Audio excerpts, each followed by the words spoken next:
We're sponsoring and attending the Confident Future Skills Show. We're trying to broaden opportunities for young people in a local area.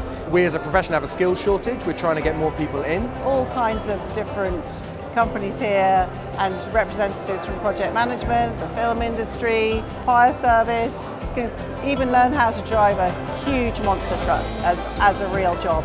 Lots of jobs for women, lots of jobs for young people who are just school leavers as well. We've got apprenticeships in vehicle technicians, data analysts, advanced engineering. For students to have these many employers in one place, I think it's just amazing that they can browse through. They have that many employers, so it makes a big difference when you have that available to a student. What advice would I give to students coming today? I would say come ready to talk to whoever you can. When I first came here, I'm like, wow, I'm surprised about what we can do in this place, like VR or driving or building.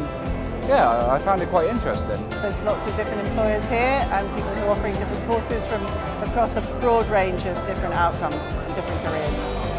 I don't think anyone really knows what they want to do as a student at school.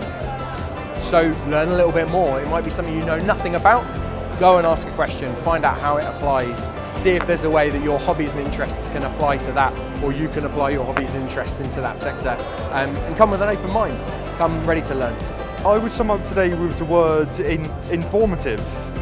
Fun, very fun.